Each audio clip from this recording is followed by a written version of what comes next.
Hi, I'm Magic at Narcila, where we help businesses grow. And this week, we're starting a homemade candle making business from scratch. On our Instagram, we post Fix, Scale, Optimize, our weekly FSO, where we take a business as a case study and explain how we could fix their issue, scale their business, and optimize their operations. But here we are doing that all from scratch. So if we were to start that business from the beginning, how would we go about it? And our case study this week is a candle making business from home. So first we're going to see what's involved. We got to know how to make the candles, and then we have to know the cost. So once we know what we has to go into, we have to know how much it's going to cost per item as well as the fixed cost, and then what are the time requirements. So our two expenses are the monetary expense, time expense, and then the process. Then we're going to go into sales channels. So we have to look at it in terms of where do we want clients to go to find our products. Obviously, in our case study, we said word of mouth was an issue, but that's something we can take advantage of and then use that as leverage or use that as a catalyst to carry people to our websites and then have that explode from there. So we're going to do website, then word of mouth is going to be how we start introducing people to our products so we don't put too much time into a channel that doesn't necessarily have itself growing. If we introduce our friends to our products and they can introduce their friends to our products, and then that goes onto their pages, and then we start to build more traction on our websites as well as social presence. So social presence, we just start building content. So as we grow, as our name starts to grow, our online presence grows, and then we can have an exponential jump up from there. Then we're going to look at what's necessary for starting. So we'll keep it very simple. We're going to start small with a 4 ounce candle and an 8 ounce candle. Something that's low barrier to entry and then something that's more like, I really like your product, I'm going to buy more of it, right?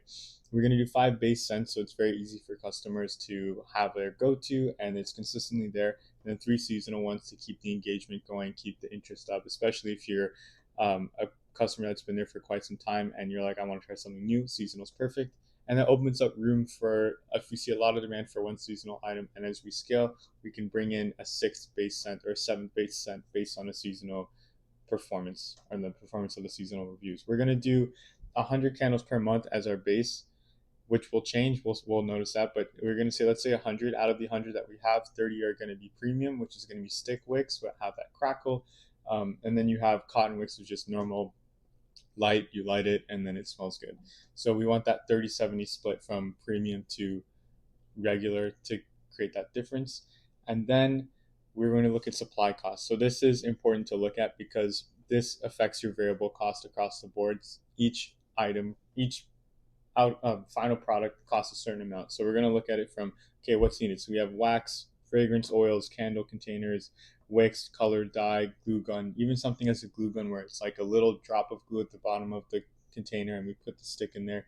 That also should be considered, just because we want to see how much of that glue are we using, should we buy in bulk, and then these numbers allow us to do that calculation as we produce more. When we start making 1,000 candles a month, for example, are we able to buy in larger bulks to cut down the cost of these variable items so that we don't have to buy small batches and that costs more? We can buy big batches, which costs less, we can produce more. Fixed costs, pretty simple, are just a double boiler so we can melt the wax. We have a thermometer to make sure we're at the right temperature, the scale, and then a pouring pitcher. These are going to be very important to note if we need to increase the size of our boiler or what's the base cost if we hire someone. So that's a bit of foreshadowing there. Then we're going to do a cost calculation. So you have the fixed cost of $200. That's how much it's going to cost to bring in the items that we use to make the candles. And then for each candle, how much would it cost? So for the 4 ounce, it's going to cost $10.86. And for the 8 ounce, it'll cost us $14.64. So that looks pretty high right now, but as I said, as we start selling more, we can cut that down. That's just something to keep in mind. Then we want to look at, okay, well, how much does it cost for our online presence? So our Shopify, keeping our website there, is going to cost $55 a month. And then we have CapCut to just edit our videos that we're going to put on our socials, $10 a month. So total we have $65. So we can price that as double and then factor in shipping. So if a candle costs $10 and we're going to double it to like $22, so $21.99 for the 4 ounce and then $29.99 for the 8 ounce. That should give us a pretty good margin to fit in the expenses of the websites and social presence and everything else. Shipping we'll put on the client end for now because we don't want to make our candles so premium that there's such a high barrier to entry. Our barrier to entry will be the shipping cost. That's why I specified that we should focus on word of mouth at the beginning. And then our initial sales channel. So this is key. So we'll host events at home. And every community, there's people around you. You can have people over. It's a very friendly thing. Invite your friends, invite your family over, and have product-based events. So saying, hey, these are 5 new base scents. I'm launching this business. Come to my house. Have like a fruit platter or sandwiches. They'll cost you like $20 to do. There's something I'm not going to add as a definitive cost because we can change that up. We can make a batch of tea, for example, and that'll cost us like $1 because we just have to buy the tea bags and we already have cups, I would assume. And then they just come check out our candles. If they're interested, they can buy some. And we just keep hosting these events. We share our website with them, we share our socials with them. So if our friends are supportive, then we say, hey, can you share it with your friends, people that you know? And you just have that way of sharing it. So that way, word of mouth isn't stuck to, okay, I have this really nice candle I bought. Where'd you get it from? Oh, this person. Let me go to their house and get it. It's, I have this really nice candle I bought. Here, check out their website. Here, check out their socials. I'm following someone on social media, and then all of a sudden it shows up on my friends suggested that I'm following this person. So then you can see that, right? This allows us to kind of have a compounding effect with word of mouth and not just be stuck to they have to come to your house to get the product.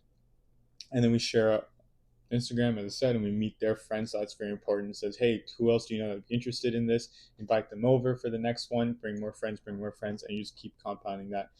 Obviously, you don't want your house to be like packed with 100 people, but the idea is just bring 20 people over, have it rotating through, kind of like a real estate open house kind of thing. It's similar to that, but you're hosting people, you're showing them your candles, they're buying something, and then you don't have to pay for a spot to like sell your candles. You don't have to pay for a shop. It's very small until we start having enough production and demand that we can set up a spot somewhere. And we just repeat this at least once a week. So if we have the time, we can do 2-3 times a week, have people over, meet people. And the coolest part about this is it also opens up rooms for connections. You can meet people who are saying, hey, why don't you sell in this area? Or why don't we set up a shop here? You could have an investor that may come over because a friend of a friend of a friend also invests in small businesses or something. That's always a potential with meeting people. So it's a way of networking inside of our sales channel. Then we want to look at local businesses. So don't just stick it to the word of mouth kind of social engineering format. We can go to the little shops. We can say, hey, do you mind if we spend this much amount, or if we give you this much cut of our candle and of our profits, and we keep our candles on shelf, and you support a local business. That also creates incentive because if someone really likes our products and we aren't having our open house and they can't come to our house and they don't want to spend $15 for shipping, they can go to that business. And if it's like a, let's say it's a coffee shop, let's say it's a little knickknack store, they find our candle and they see something else that they like, they can go to. And we can say we have this huge following who comes to our house and who like, so it's going to be relatively huge, so maybe like 50 to 100 people, which is very doable in a couple of weeks. And just have that and say, hey, we have these 100 people who come to our house. If we put our candles in here, at least 10, 20, 30 more people will come to your business to buy these candles. So it gives incentive. We can sell to realtors where our candle scents can give that kind of atmosphere when they're selling the house. And we can sell to restaurants and be like, hey, instead of putting that little puck on a table with nothing to it, how about you add something with the scent? How about you add something that kind of adds an ambiance? But we make sure that that candle is more simple, light, isn't too intense, but smells good, looks good, and then that creates kind of more incentive for that restaurant to spend that extra dollar. They can sell our candle there, and we can pull in the profits from there and have a commercial lens on our business. So we can have a little bit of a bargaining or trading or splitting the profits there for an initial kind of local business sales channel. But then we can switch that to more commercial where the restaurant can just be completely buying a batch of our candles and they can use that in their restaurants. The key is also making sure our product is usable in a restaurant. So obviously not too insane smells, but something that's definitely usable, looks nice, and doesn't kill the atmosphere. And then we want to look at what our day looks like. So this is also important. We want to make sure, okay, if we spend X amount of time, how much do we get out, and what is our time going into? Should we produce more? Should we sell more? So our day could start with making the candles. So to melt like the candle wax will take about 20 minutes, and we can make about 7 candles with a medium-sized broiler. So this includes adding the scents, adding the color, adding the wick in that 20-minute window. And then to weigh, pour, it'll take about 10 minutes because we just have to like transfer it, weigh it, pour it. That'll take about 10 minutes to get the batch out. Then we do 2 hours to set. So we just have to let it sit there and set, and then it'll take about 5 minutes to package up and label. So our day would look like, or we also have to consider recording, right? So we have content, we got to record our content, we have to edit. That takes about an hour each. I would say we want to keep that very simple, as in, okay, point, shoot, take all those videos, snip them together or stitch them together, and then maybe add a little background sound or a little images on the screen or captions. Assume that we don't know how to use editing software, and our worst case is an hour, and assume that we want to keep our recording very simple, so we're not taking these cool intricate retakes. We just do one point, shoot, done, no like repetition or no trying to get the perfect angle. So ideally our schedule would look like 2.5 days of the week we're creating candles. So we're at home, we're melting it, we're doing about 8 to 16 hours just kind of getting those candle inventory set up, and then it's going to take about 4 hours. So we have an hour for the 21 candles that we're going to make, and then the 3 hours. So while it's setting, because we have every batch of 20 has to sit for 2 hours, so we'll have a staggering time. So let's assume we have a layover of an extra hour, and that we're going to use to create content and edit.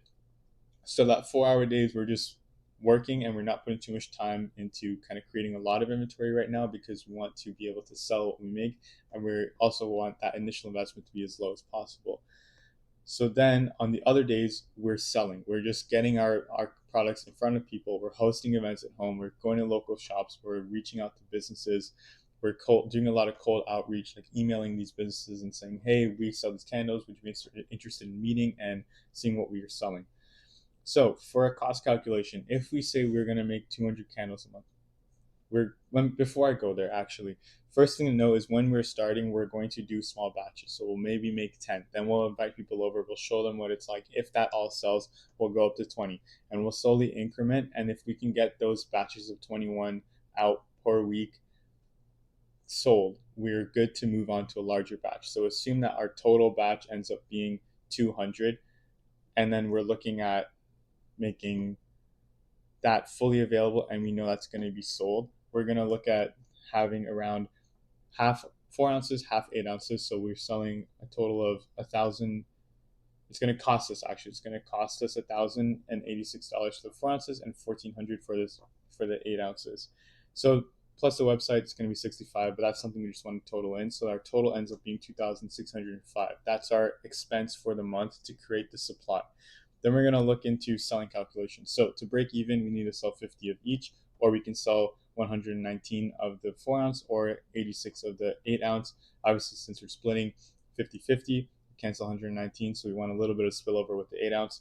But when we clear our entire inventory, we're going to end up with 5,196, which leaves us with a profit of 2,593.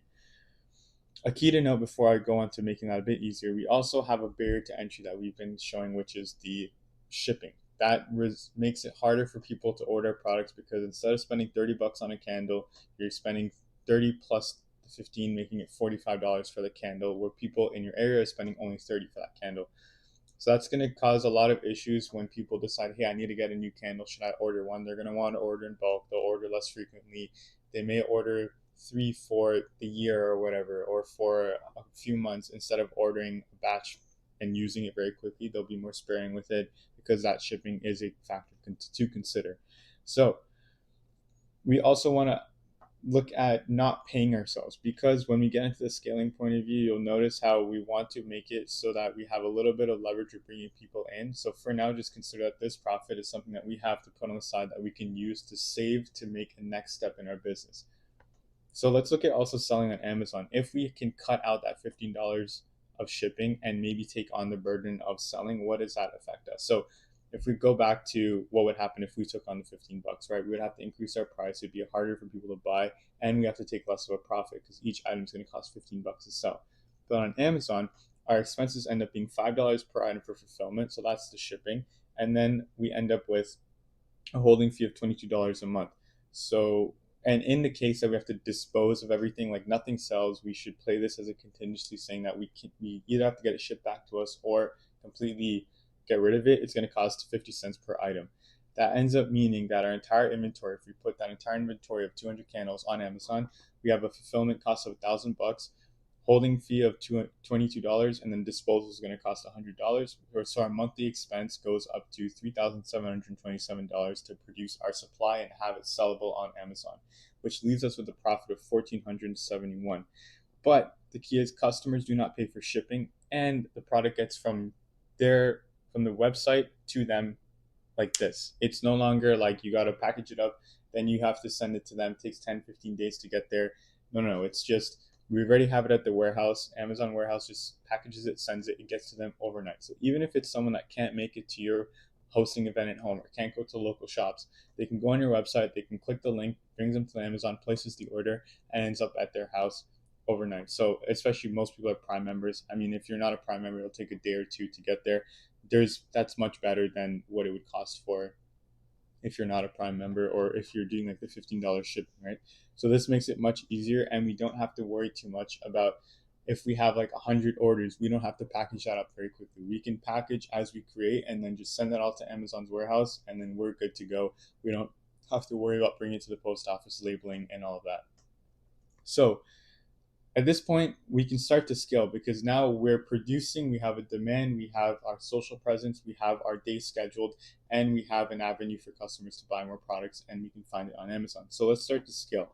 We're going to hire a content creator now. So this way, anytime we put into those 2 hours of creating more content, we're pulling out and we're putting more of that time into making more candles. So it's going to cost about $2,500 a month for a content creator, which let's say that's around like part time to a little over part time. And that's going to be requiring us to sell 400 candles. So we have to double our delivery. But because we're spending all our time making candles, we can do a 40-hour week of making candles and have an output of 1,040 candles. So our new profit, where if we take the cost of making the candles and subtract that from our total revenue, we end up with 8,832. That gives us plenty of room to take out 2,500 a month, and we end up having a leftover of around 6K, 5 to 6K. So if we scale and hire another candle maker, that brings their cost, let's say about 3,500, because that content creator can mostly do all that work part time. If we want, we can up their cost to 3,500 instead of 2,500, have them as full time, and really bring in a next level to creating more demand for our product. But for now, let's just say we're going to hire someone else to make more candles so we can up the supply as the demand keeps growing. Because we have a professional doing it, we're going to assume that that professional can really do a great job of getting ads, getting everything out there, and starting to bring in more demand than we were able to do on our own. So the average cost $3,500 a month. They're going to output the same as us, 1,040 candles, which is going to bring in another 8,832. But each employee is going to cost around a down payment of $200 for supplies. But let's just say that that's covered within that first month of income coming in. And then we want to see, okay, so how should we do this over time? So we have an idea of how much it's going to cost to bring in someone else who's going to do our work. So we double our supply. We know how much it's going to cost to bring in someone who's going to create content for us. They're not necessarily going to bring in direct income, but they'll bring in a more demand, which will be sold through what we are able to create. So step one, I would say, is your work as a solo entrepreneur. You start to build this business where you start creating content, you start creating the candles, you create the demand, and then you get to a point where your demand exceeds the supply. So you can make another 50, so do 250, 300, 400 candles a month, but you can't keep making so much content. You can't keep hosting all these events. You're kind of in a bind. Offload all that content to a content creator and then go full time into making the candles. And on the weekends, spend some time having some people over again or going to businesses. Dedicate like maybe 2 to 3 hours a week to just continuing that outreach. But if you already have a funnel that's like already working where people are already doing that for you, you can just stick to 40 hours. So that's step one. Now you have two people working. Your hiree is doing content, you're doing more candles. Then you hire a second person, which is going to meet the demand that content creator pulls in. And then you hit that point where you're selling doubles, so around 2,080. And then all that supply is being sold. Then from there, you can try and replace yourself. So if you replace yourself, you hire a third person, and that's going to be another person who's going to create more the candles that you would be creating.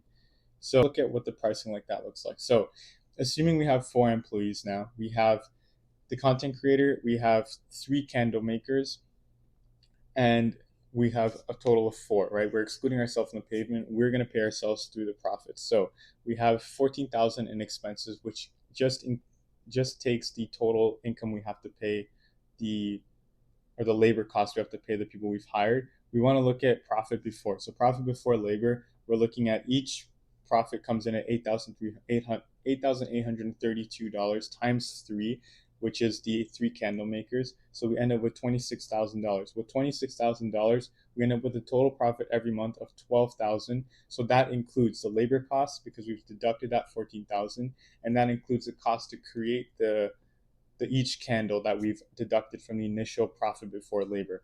So with 12,496 per month, we can definitely afford to give us a cut. Let's say we give us the same amount as we would give the other candle makers. That's 3,500.